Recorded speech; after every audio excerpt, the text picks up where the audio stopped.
Jadi gini bro, pas musyawarah perencanaan pembangunan nasional, Presiden Prabowo ngegas habis-habisan soal korupsi.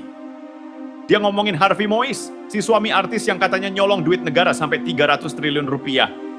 Nah, yang bikin Prabowo panas, vonis buat Harvey ini nggak sebanding sama dosa yang dia buat. Prabowo bilang, jangan enteng-enteng amat lah, nanti rakyat makin nggak percaya sama hukum. Dan emang bener banget sih, siapa yang nggak kesel? Duit negara diembat ratusan triliun, tapi hukumannya ringan banget. Kalau orang kecil sih jangankan nyolong triliunan, ambil ayam tetangga aja udah babak belur sama hukum.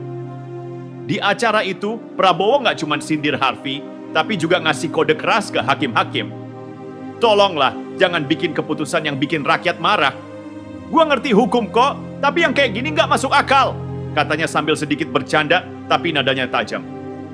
Intinya, Prabowo lagi nggak main-main, dia ngomong atas nama rakyat yang udah muak sama ketidakadilan. Masalahnya, sindiran ini kayak ngasih tamparan ke sistem hukum kita yang makin lama makin terlihat nggak becus. Rakyat cuma bisa nonton, pasrah sama drama para elit yang seolah main-main sama hukum. Harusnya koruptor kayak Harvey itu dihukum berat, biar jadi contoh, bukan dimanja kayak anak raja. Hukum kita ini kayak punya dua muka. Kalau koruptor kaya, hukumannya ringan. Tapi kalau rakyat biasa, hukum langsung garang. Dan pas Prabowo ngomong soal ini, sebenarnya dia bukan cuma sindir Harvey, tapi semua pihak yang bikin hukum jadi nggak adil. Rakyat butuh keadilan yang nyata, bukan gimmick yang cuma bagus di atas kertas. Setelah disindir habis-habisan sama Prabowo, Jaksa Agung ST Burhanuddin bukannya langsung gercep, malah kayak bingung cari alasan. Lewat juru bicaranya, Harley Siregar, mereka bilang, kita cuma bisa bikin tuntutan sesuai Undang-Undang Tindak Pidana Korupsi. Ya elah, gitu doang responsnya. Logikanya jadi kayak begini. Walaupun koruptor kayak Harvey Mois merugikan negara triliunan, hukuman maksimalnya ya cuma segitu karena aturan hukum nggak membolehkan lebih. Tapi pertanyaannya, aturan itu emang udah bener apa? Cuma bikinan orang-orang yang nggak mau rugi kalau ketangkep? Sikap ikut aturan ini sebenarnya jadi masalah utama di hukum kita. Memangnya aturan nggak bisa diubah? Kalau undang-undangnya nggak cukup keras buat ngehukum koruptor yang merusak bangsa, bukannya itu tanggung jawab pemerintah buat revisi? Harusnya penegak hukum jadi pelopor perubahan, bukan ngumpet di balik pasal-pasal. Di sini, Kejaksaan Agung kayak lempar handuk sebelum bertarung. Harley malah bilang, kita ini cuma pelaksana operasional, presiden mikirin kemaslahatan, kita cuma ikutin regulasi. Coba deh bayangin rakyat denger ini. Bukannya bikin tenang, malah tambah kesel.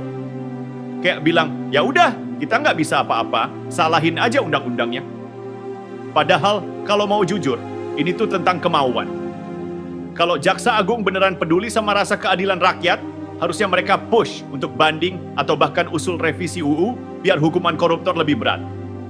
Korupsi 300 triliun itu bukan angka kecil, bos. Itu duit rakyat. Duit kita semua. Masa iya hukumannya kayak nyubit nyamuk? Jadi, waktu Harley bilang, Kejaksaan Agung harus taat aturan, publik cuma bisa geleng-geleng kepala. Rakyat nggak butuh pembelaan yang setengah hati. Mereka butuh keadilan yang tegas, biar ada rasa percaya kalau hukum masih bisa diandalkan.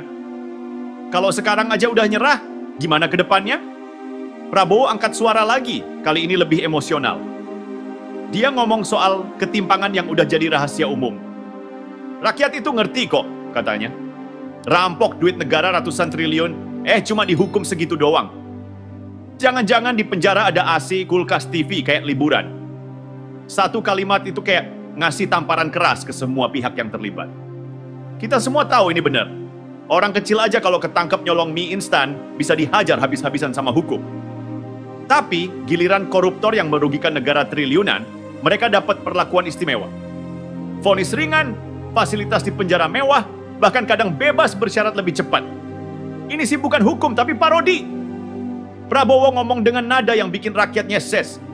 Dia ngasih gambaran kalau ketidakadilan ini udah keterlaluan. Rakyat yang setiap hari berjuang cari makan, bayar pajak, duitnya malah dicolong. Dan si pencuri hidupnya malah lebih enak daripada yang kerja jujur. Kalau kayak gini terus, gimana mau ada rasa percaya sama hukum? Yang bikin makin greget, ini bukan cuma soal Harvey Mois. Dia cuma salah satu contoh dari banyaknya kasus korupsi gede yang vonisnya jauh dari kata adil. Rakyat udah capek nonton drama kayak gini. Rasanya tuh kayak dikhianati sama sistem yang harusnya melindungi mereka. Ketimpangan ini bukan cuma masalah moral, tapi juga ancaman serius buat negara. Kalau hukum terus-terusan lembek sama koruptor, apa yang bikin mereka takut? Apa yang bikin mereka kapok? Prabowo dalam emosinya ngewakilin suara rakyat yang udah muak banget. Rakyat kecil yang nggak punya akses ke kekuasaan, tapi tahu persis kalau ada yang salah. Yang paling miris, masyarakat jadi makin apatis. Mereka mikir, ngapain nurut aturan kalau yang nyolong besar aja nggak dihukum berat? Ini bahaya banget. Kalau rakyat udah kehilangan kepercayaan sama hukum, berarti kita ada di ujung kehancuran. Korupsi nggak akan berhenti, ketimpangan bakal makin parah, dan rakyat bakal terus jadi korban. Sekarang, bola ada di tangan Jaksa Agung. Prabowo udah kasih sinyal keras. Naik banding dong, kasih vonis 50 tahun buat koruptor ratusan triliun.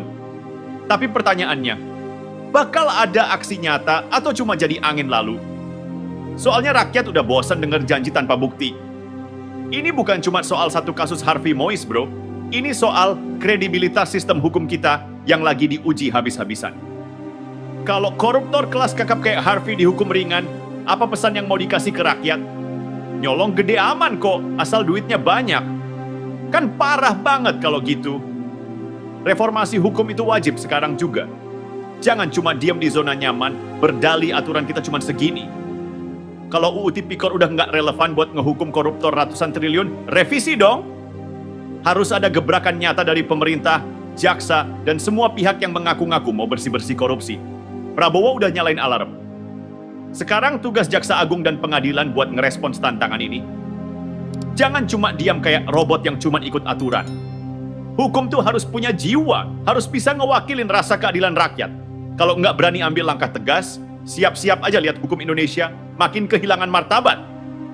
Dan buat rakyat, ini juga momen penting. Jangan cuma nonton dan terima apa adanya. Tekanan publik itu penting banget buat memastikan hukum nggak jalan di tempat.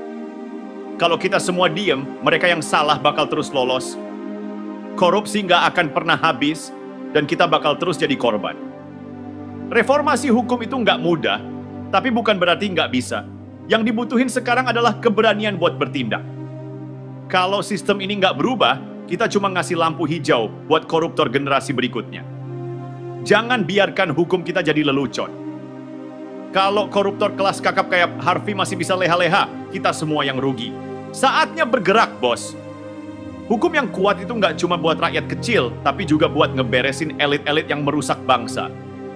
Kalau sekarang nggak ada perubahan, kapan lagi? Jangan biarin keadilan jadi cuma sekadar wacana. Kita butuh aksi, bukan basa-basi.